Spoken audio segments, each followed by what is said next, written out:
Hello guys, I'm here with Mama now. Today is the first year of Mama in heaven. And ako siyang bibisita. Naginingaw ko ni Mama.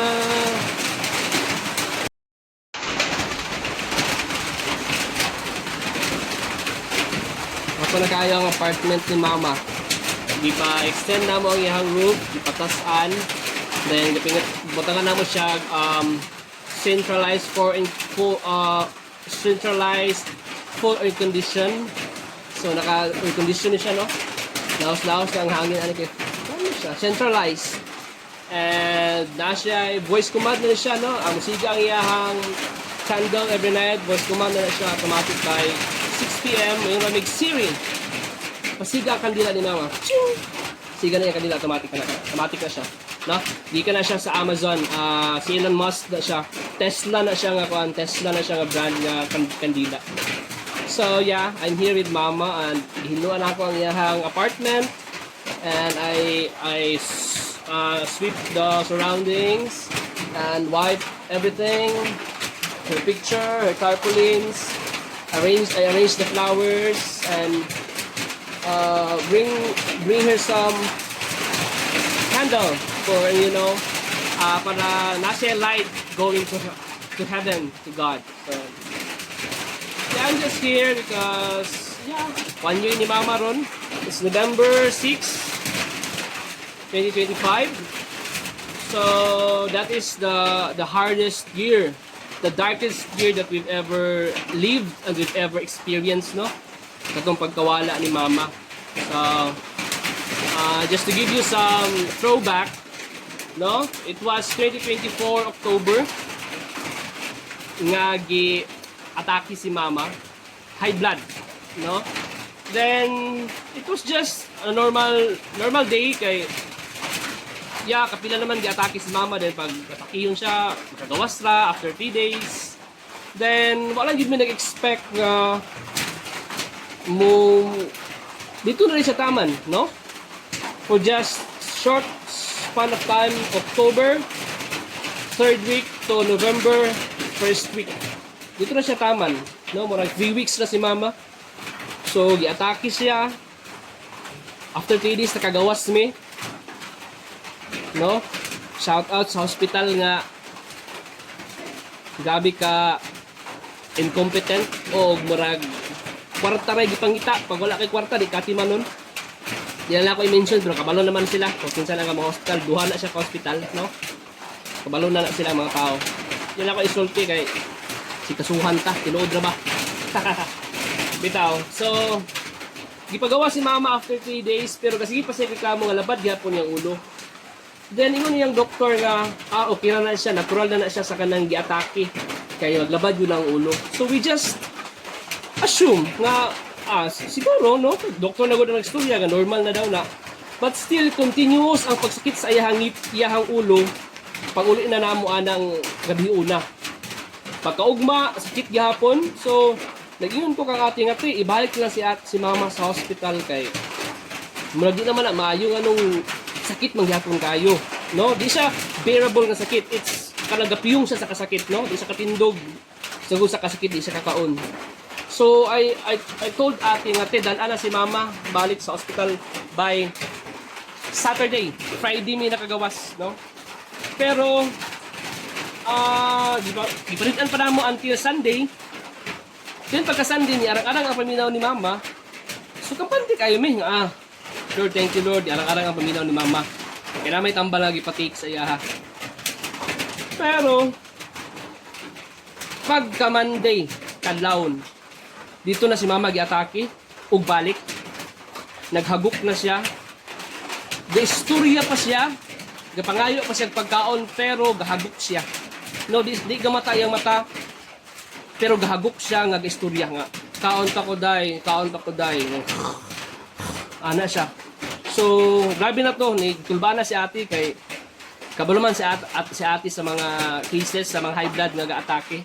Sabot na sa second attack na yun nga severe. Pag muhagok na, medyo apiki na jud. So gidali-dali nilang mama, nilang ate, nadalon si Mama sa the same hospital nga Waynada. O dito, nakita nga ni buto na ang ugat sa iyang ulo because of high blood pressure. And supposedly, before me na-release atong Friday, magpa-CT scan me before me ma-release kay galabad pa man ang ulo ni mama. Pero, ningon ang doktor nga dili na lagi na siya needed i-CT scan kay natural na ang labad sa iyang ulo. So, nisalig me. Only to find out that pag abot na mo dito sa CT scan, katong pag-atake niya ni mama pagkakadlawon sa Monday, yung CT scan na si mama, ningon dayon tong technologist ga-operate sa scanner nga. Kanang ano wala niyo ni capacity scan inyong mama before mo na-release. Nakatubo man na imong Friday na-release. So ningon mi nga, Doc, ingon magod si Doc blank nga di na lang needed magpa-CT scan kay normal na daw itong galabad yung ulo. Sang ana dayon tong specialist na no. Severe naman to. Padulong naman siya dahil sa aneurysm. So, anam nagkabuak ang ugat sa ayahang utok. So, dapat nagpa-CT scan mo ay mo nagawas. Kaya kung na-CT scan is before mo nigawas atong Friday, di gid mo i-release. Dayon, madapatan siya tambal, dili to mubuto ang ugat. So, mo to siya.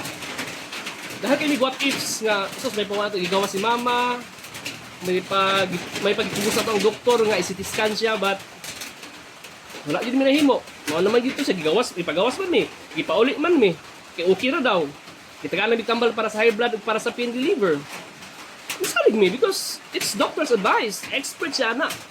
No? Sa mga sa mga adult nga mga sickness. So, mao to nibuto ang ugat ni mama. Padaldali mi nga ICU siya para maapas pa. Dayon gipahulat mi for almost 12-15 hours. Napaghapon may sa emergency room kay wala days daw sila ICU pang available. Gahulat pa sila nga igawas tong isa nga nasa ICU para makasulod mi sa ICU. Now, we're waiting in the emergency room, ginabag na mo si mama. Ginabag. Para muginhawa siya kay wala sila intubator. Need man i-intubate si mama kay di naman ka tulog naman siya.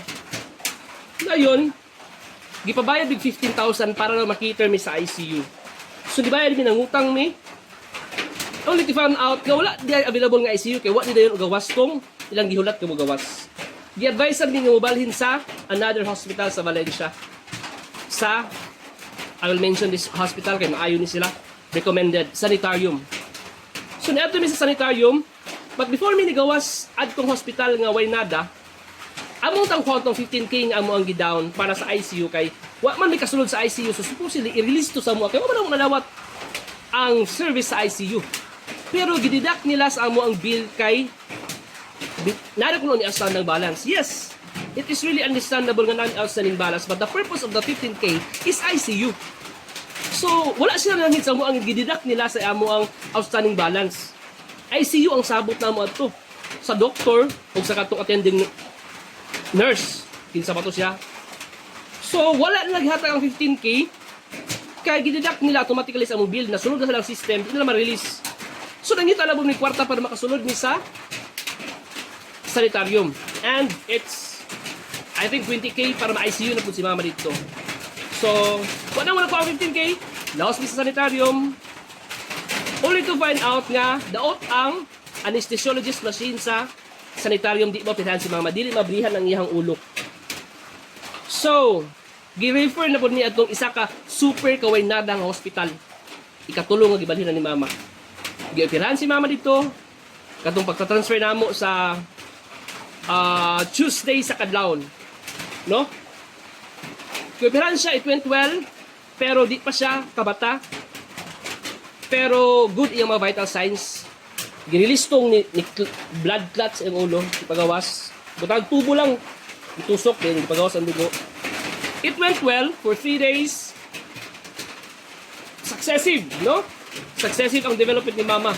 Na sila ginatawag nga, nakalimot ko sa term, basta ka nang marag, consider niyo mga fully normal ang vital signs sa katao. So almost na siya nahimong fully recovered. Pero pag abot sa time nga i-release na mi sa ICU, ibutang mi sa private room atong hospital nga may klaro, ni bag down si mama, ni ubos litso. Murag 3 na lang percent ang iyahang vital signs nga mo survive siya, which is critical na siya. Siningon ang doktor nga obserbahan paghihapon kay basin ig mo balik. And then pagkaugma, we prayed, we begged, we cried, pero wala na yun siya nadala.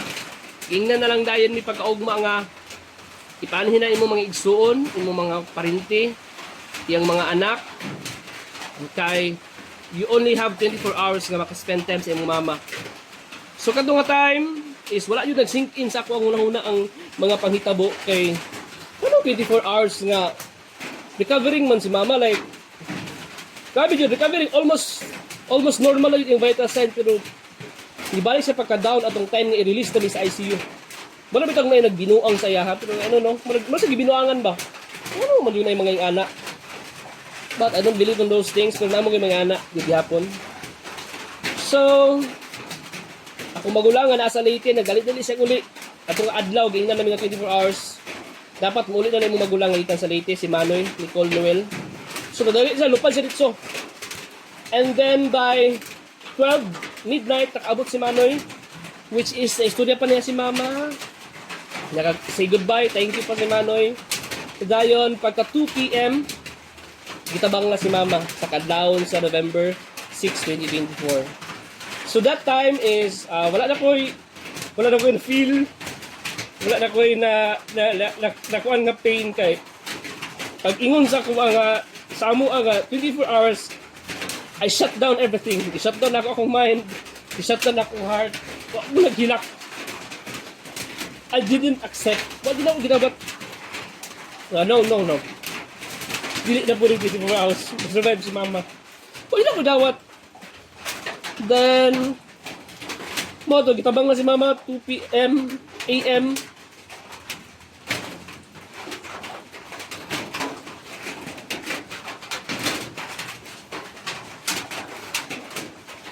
Nami sa kwan chapel sa atong nga hospital, sa namin sa chapel. Naampo ko, wala ko nagulat sa ICU. Ang ICU is sa taas man, sa 4th floor. Wala ko nagulat. Hindi na ko makita. Hindi na ko gusto makita ang mga nurse na magdagan-dagan nga tabagpon si Papa. Then, naglabay sila sa chapel. Kalungog ko silang tingog. Dahil naampo lang yun ko nga.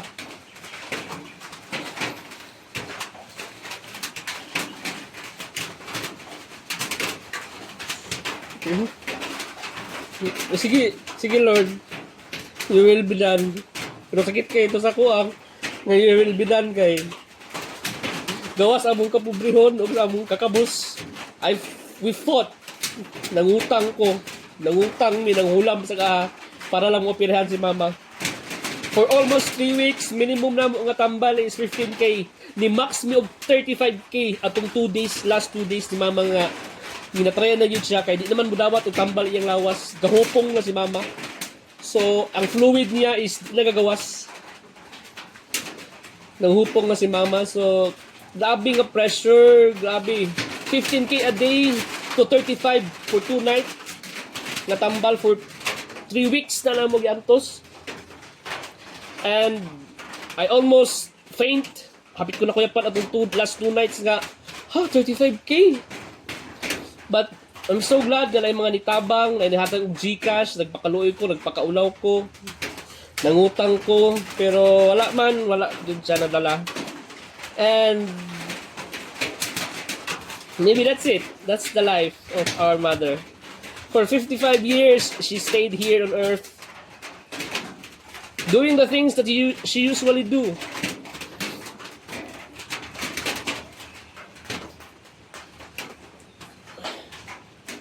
Pero mo to, pagkawala na ni Mama, gato na sa morgue, ako mga kamanghod ang nagdala sa iya ha, nag-uban, hindi ko ni-uban paabot ato sa morgue kay hindi na ako madawat, nga wala lang si Mama.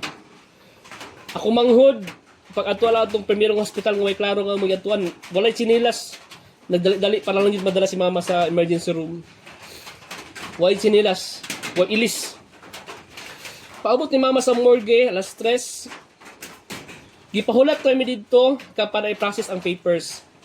So di na mo ma-release si mama kada ko kayo mong balance atong hospital. So pagkabuntag nangita dito maagi nga makakuha mig kwarta at least 50% sa among bill. Among bill is almost 700,000 for 3 weeks. Apil na itong operation, tanan. Tambal. Ang the rest, way labot sa tamba sa gawas ng among gipalit ha. Anang almost 700,000 for 3 weeks. So, nangita mig kahulaman, kautangan, salamat kayo, Konsehal Tuting Luardo. Siya yun ang nitabang sa kuha. Ni Dolmy kang Gov o kang congressman. Nakakuha mi og 230,000 nga guarantee letter. Of which, mo na among gidala dito sa hospital nga ikatulong nga way klaro nga pinakaway nada nga hospital sa kalibutan. Og gidawat nila among guarantee letter all I think 60% among nabayra atong guarantee letter.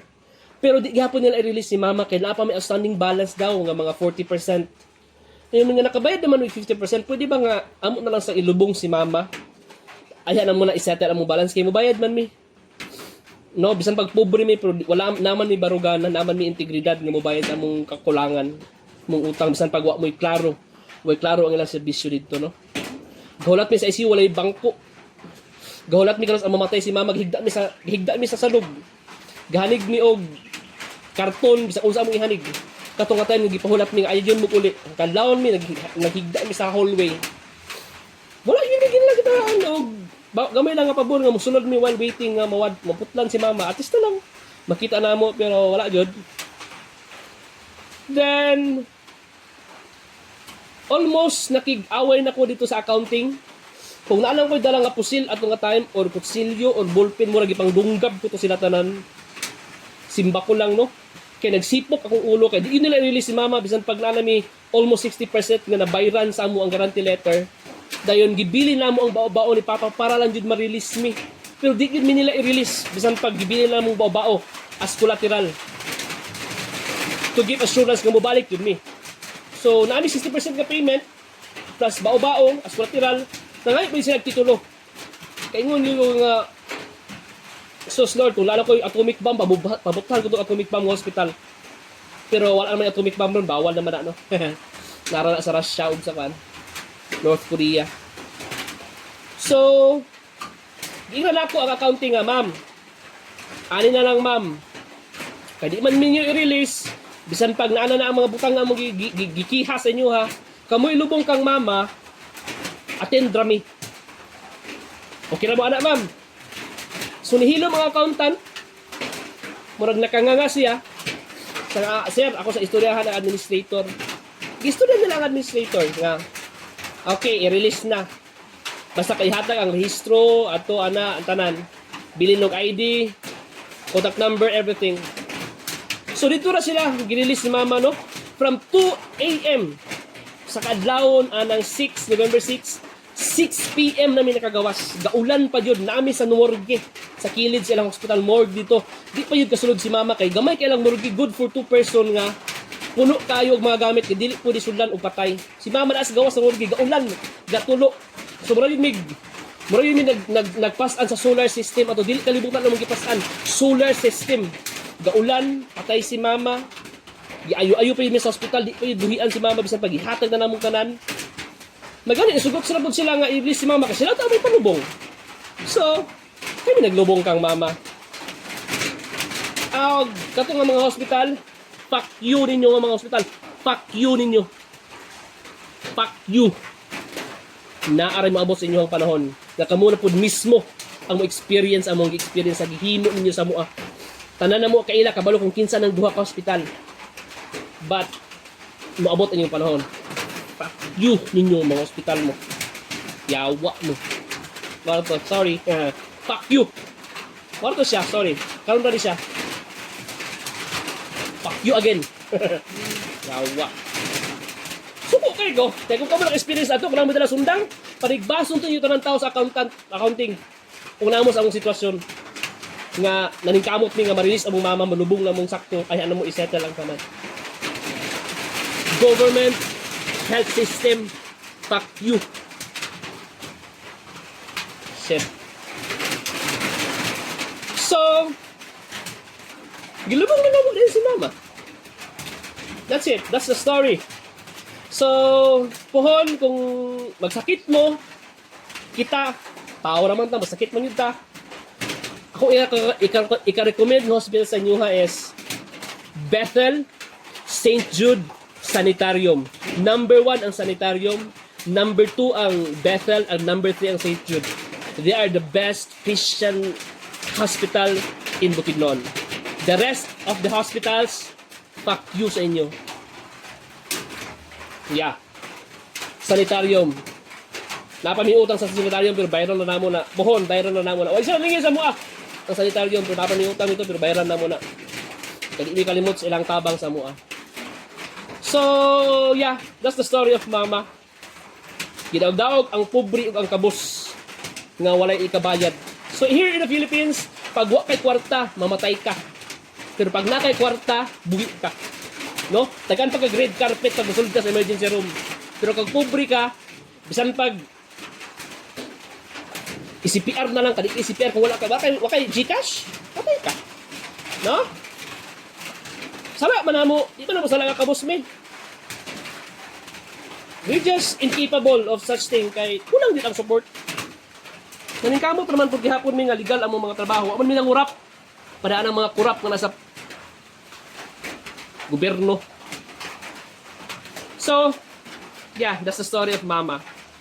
Wala na ako nag-post sa mga picture ni mama kay I don't want to remember the bad things. Wala ako nag-block profiles sa Facebook because I don't want to mourn. But, di ba yun na siya malikayan nga mag-mourn ta kay namatyan man ta. Pero, yeah. So, si mama, I will just give you some background kung sa si mama para ma-remember po ni mama, no? Nasa istorya ko dire. Kasi di siya katubag, pero di ba ko na ako si mama. So, si mama, ang inahan nga pag mugawas siya sa balay, pag muuli, bisag unsang nga makita niya sa dalan nga makaon, paon niya. Tanang sagbot nga di makahilo, dalon niya para lang nani makaon. Inana si mama. Bayabas, kamuting kahoy, alugbati, lutya, tanan basta di makahilo, kabarin, everything that is can be eaten. No? Dalo na ni mama para makakaon me. So, si mama ang pinaka-grabe mo diskarte sa nalan. No? Yata ng trabaho. Siya yun ang source of strength. Gusto na mo nga makabawi sa iyaha. Paunta. Doon na namin yun minahatag sa kang mama. No, maka-birthday namin with cake, with manok. Makapasko namin nga with margarine, with coffee, nga na coffee mate. Huwag yun ako hangyo sa una. Dahil naigamay nga chiffon cake. Maka-afford namin anak karon sa kaluoy sa Ginoo. Kaya nakahuman namin pang-eskwela mo mga igsoon nga uban. Pero di lang, short lang yun kayang time nga mas nahatag punta na mo ang mas daghan nga mas ma-enjoy pa ni mama because she deserves everything nga maayo sa kalibutan. No? Kanang yung to, si mama I always remember nga before na magtrabaho si mama sa una, nagtrabaho na siya sa Dole banana company plantation here in Lantapan nga every kadlawon 3 AM gaampo yun na siya sa haltal galuhod. So what there was one time nagpapunta ako mga ano sige ampo kadlawon wak ka ano ko beach si mama ba bitaw sige binuhangan at saka yan na bitang pag-ampo every kadlawon yun na nakabantayan yun ako si mama yung pag-ampo is makauli siya nga buhi mi mga igsuon o buhi si papa kaya kung papa tiga sakit kung papa og toxic waiter gusto niya nga naay mag-atiman sa amua while trabaho siya. Si Papa, di pa man kayo siya makatrabaho at bugat kay toxic waiter man, no? Thank God, naulian si Papa after 10 or 15 years nga medication, naulian si Papa. Kaluoy sa Ginoo. Praise God, praise the Lord. Pero paano tayo always nga prayer? Nga buhi si Papa og naami makaon kada adlaw nga naay mag-atiman sa amua. And then somehow, her prayer made us survive. Ato na, oh, we're here. Pagkaman nag-eskwela, nag-eskwela po kong mga igsuon. I am now, I've done my master's degree. I am about to enroll my doctorate degree. I am now teaching in one of the prestigious institution in Bukidnon, college instructor. So, sarang sakripisyo ni Mama, nagbisulta. sayang lang kayo ba nga wala napunta ni hatag sa iya ha. Nilagda ko siya sa beach. Kanang white sand kay nakalang naman yung beach pero di sa white sand. Gusto ko nga white sand unta like Islareta unta. Ipatanaw na ko siya sini. I-shopping na ako si mama kay ganahan ka na si mama mag-shopping. Kape, sugar, asin, itlog, katol. Hila pa. Maro na. There was this one time na naka-bonus ko. 5K akong shopping sa iya ha. Mga ba? Kuwata na yung usod ni gusto na ama. Kasi sure ka dong? Dong man yung tawag sa kuha. Ma, tanan na ako bahala. So, pinakalipay yung ko itong time naglipay kasi mama ka hindi niya tanaw ng presyo ba kung sa iyang kwaon. Tanan, pamas, hotdog, kung sa iyong sa kaon. Kanon matanan, kwaa. Kaya parang sana ko makakwarta. So, gitreat ako si mama to 5K nga grocery. So, lipay kay si mama to. Ngayon, every kinsena, every month, regularly, padala ko dyan sa balay, pagbugas, panudan. At least, kala lang, makasurvive na ang mga pamilya. Kay kabus na yun kay me. Kung mga kaila, kabalo, sa sitwasyon na mo, sa sami kalisod. Kaya salamat sa Ginoo nga higiyahan mi, o medyo ni arang-arang ang kinabuhi karon. So, yung ana si mama, gabi ka survivor, gabi ka warrior. Pero diingon na rin siya sa akong manghod nga si MM, katong time nga first i-atake siya. Diingon siya nga, ang pingi ang imong mga anak. I'm old enough and I live my life fully. Andam na ko. So, giingan siya ako mama, ako anak, ako ang isuon nga paghilom ra gud ma. Pero murag-barot iyang pahiwatig nga ready na siya mawala. So, sa tanan pa man nga gihimo namo, wala gid mo na save si mama. Gipapirahan namo. Kung wata na mo siya paparahin, mahimo man siyang kanang vegetable naman siya, kanang higda na lang. Abot lang og makaistorya pa ba. So, ni-take risk din mga operahan, pero adyo siya na-save. Maybe that's God's will. So, the healing process, if you're grieving, is gabi ka lisod, gabi ka sakit. Sabot na nga, ang pinaka-source of strength ni mo is mo mawala. She taught us how to live righteously, religiously, how to survive in this cruel world. But wala man niya gitudluan unsaan pag-survive nga wala siya. So that is the thing nga among gina-learn karon nga nag 1 year na si mama. We're still struggling. I'm still crying every time I go home. Before I go to the office, gahilak ko. Well, gibiyahe ko. Randomly, I just cried even when I do my classes. Gahilak ko sa akong klase. And I just tell them, sorry class, nalang ko kaka-remember. Then, after I cry, then I'm good again.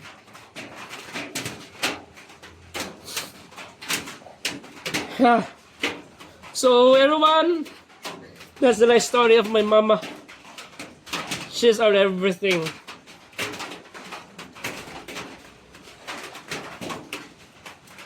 Tungkol sa iya, nabuhi mi. Tungkol sa iya, ni-survive mi aning kalibutan na.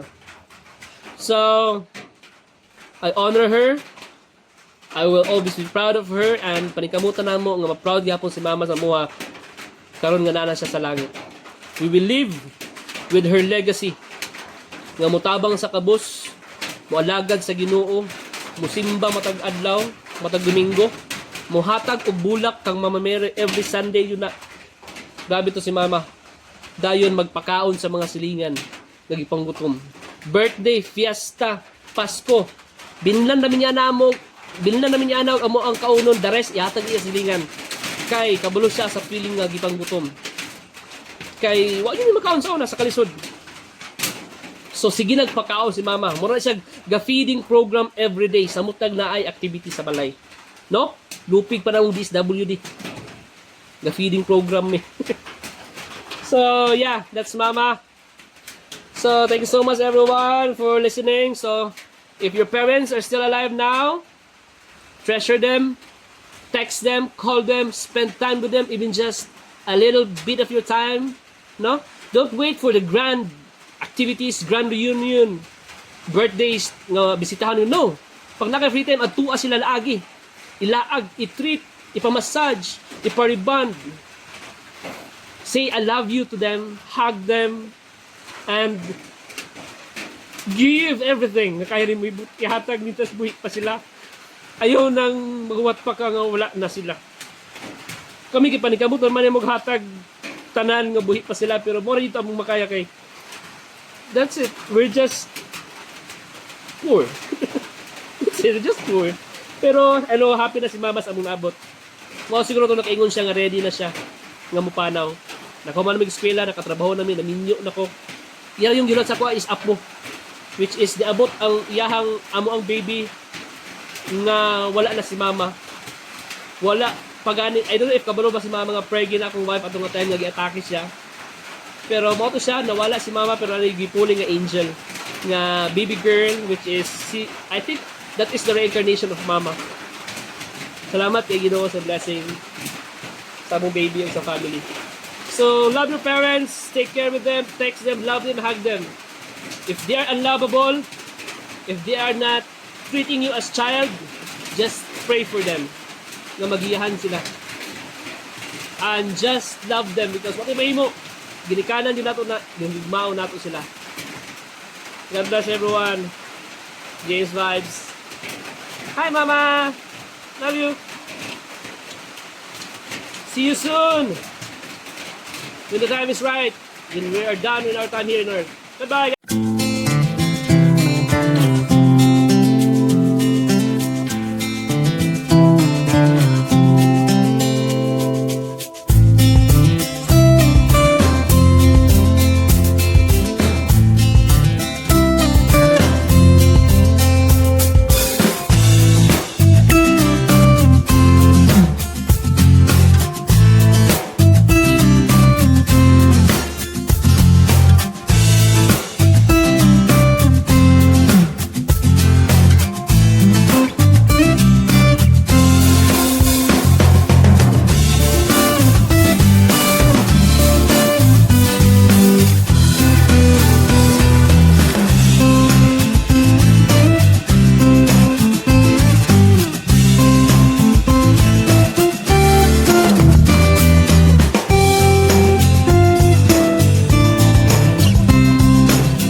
Bye-bye, Mama! That's my beautiful mother. With her apartment, nga fully air-conditioned, centralized air conditioner. With voice command, handle nga Tesla nga brand. That's Mama. Nayo na yung atop, oh. Yay! Tapos na yung atop. Thank you, Father, sa pag-repair. That is Auntie Itet, iyahang manghod. That is Lola. Na si Lolo sa ubos. Napod si BBC yan sa ubos ni Mama. Bye. Hey. Love you, Mama. I love you.